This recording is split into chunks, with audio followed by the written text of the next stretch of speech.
अंगुलीमाल, जिसके बारे में आपने कहीं बार सुना होगा, वो कितना हिंसक हत्यारा था और बुद्ध से मिलने के बाद वह भिक्षु बन गया। वह जब युवावस्था में था तब उन्हें तक्षशिला विद्यापीठ में पढ़ने भेजा। वह बहुत ही बुद्धिमान था, इसलिए बहुत ही कम समय में अपने गुरु का प्रिय शिष्य बन गया। यह देख पुराने शिष्य अपने मन में उसके लिए नफरत पालने लगे। उसको बदनाम करने के लिए कुछ शिष्य ने यह बात फैलाना शुरू कर दी कि गुरु की पत्नी का जो नया शिष्य आया है उसके साथ कुछ गलत रिश्ता है। गुरु ने जब ये बातें सुनी तो पहले उन्हें विश्वास न हुआ, लेकिन बहुत सारे लोग जब ये बात करने लगे तो गुरु को भी इस झूठी बात पे विश्वास आ ही गया। तब गुरु ने बदला लेने का सोचा। गुरु ने एक योजना बनाई। ये योजना शिष्य को मृत्युदंड देने से भी ज्यादा खराब थी। मृत्यु से भी भयानक दंड यह है कि किसी का जीवन ही जीते जी नर्क बना देना। उन्होंने उस युवान शिष्य से कहा, अगर तुम 1000 व्यक्ति को मारोगे तो तुम वह ज्ञान प्राप्त करने के लिए सक्षम बन जाओगे जो ज्ञान अमूल्य है। वह लोगों को मारने लगा। मारे हुए लोगों की गिनती भूल न जाए, इसलिए उनकी एक उंगली काट कर माला बनाने लगा और ऐसे सब उसे अंगुलीमाल नाम से जानने लगे। लोगों को मारते मारते उसका मन इतना हिंसक हो गया कि उसके भीतर से प्रेम और करुणा की भावना ही नष्ट हो गई। उसने 999 लोगों को मृत्यु के घाट उतारकर उनकी उंगली की माला बनाई थी।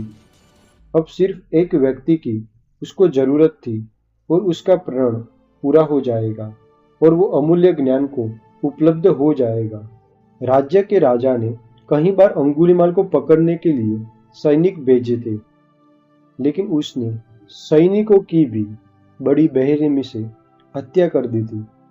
इस बार राजा ने बहुत बड़ा आयोजन किया अंगुलीमाल को पकड़कर मृत्युदंड देने के लिए।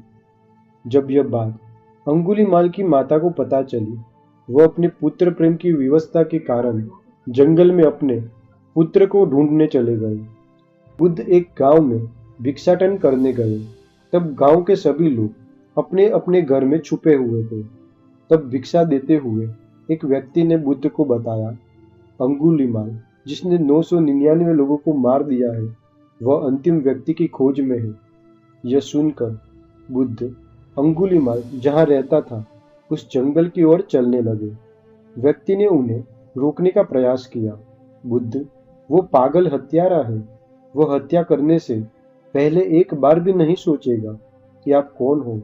कृपया कर दूसरे रास्ते से आप संघ की तरफ जाएं। तथागत बुद्ध ने कहा, अगर मैं नहीं जाऊंगा तो कौन जाएगा? वह एक व्यक्ति का इंतजार कब से कर रहा होगा। बेचारा कितना व्याकुल हो गया होगा। मुझे जाना ही होगा। उसे मेरी जरूरत है। या तो वह मुझे मार देगा या मैं उसकी हत्या कर दूंगा। इस वचन का अर्थ है कि अंगुलीमाल बुद्ध को मार देगा या बुद्ध की करुणा अंगुलीमाल के भीतर छुपे हत्यारे की हत्या कर देगी।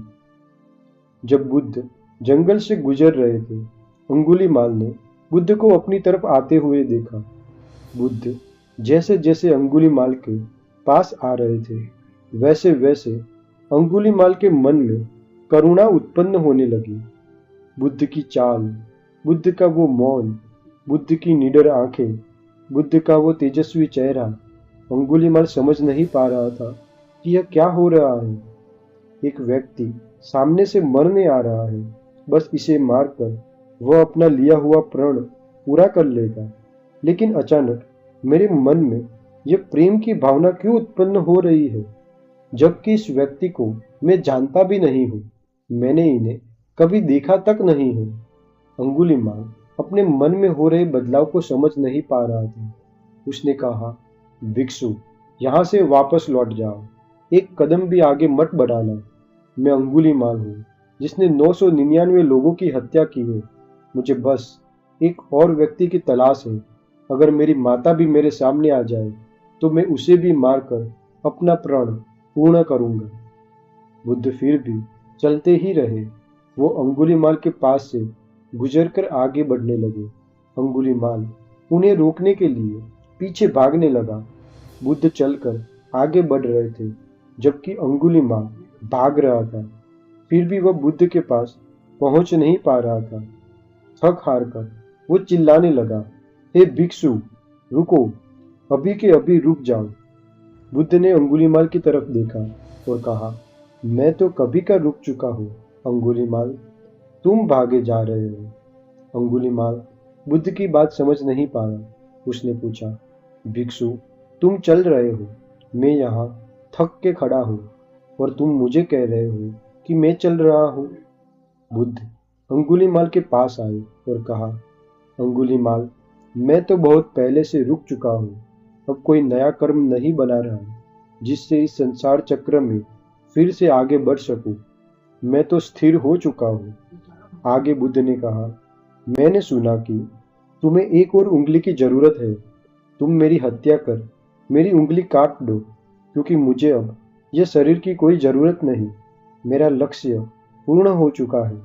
वैसे भी मृत्यु के बाद यह शरीर को जला देंगे। उससे अच्छा यह शरीर किसी के काम आ जाए। तुम मुझे मारकर अपनी प्रतिज्ञा पूर्ण कर लो अंगुलीमाल।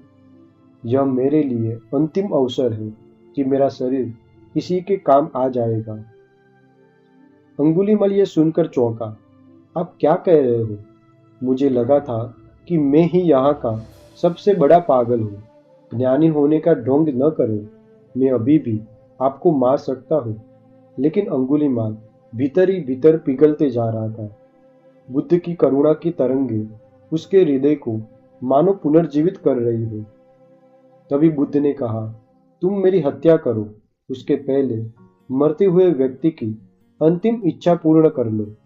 क्या तुम वह पेड़ की एक टहनी काट सकते हो? अंगुलीमाल ने अपनी तलवार चलाई और एक बड़ी सी टहनी काट के नीचे गिरा दी। बुद्ध ने कहा, बस सिर्फ एक और कार्य, इस कटी हुई टहनी को पेड़ से फिर से जोड़ दो।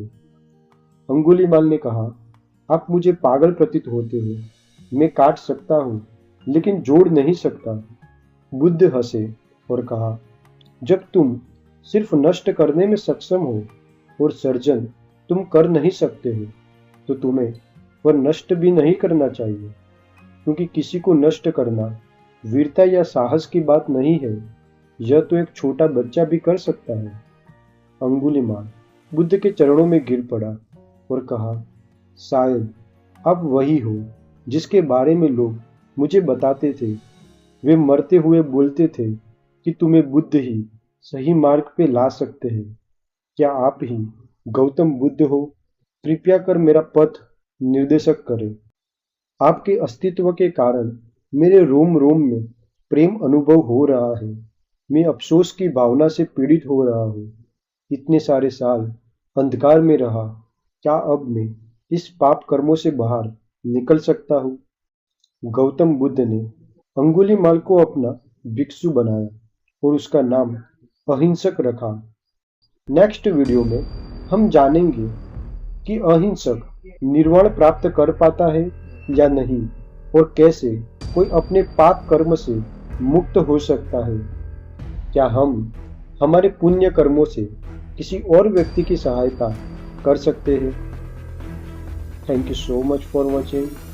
नमो बुद्धाय my friends. This is Buddha, the way of living.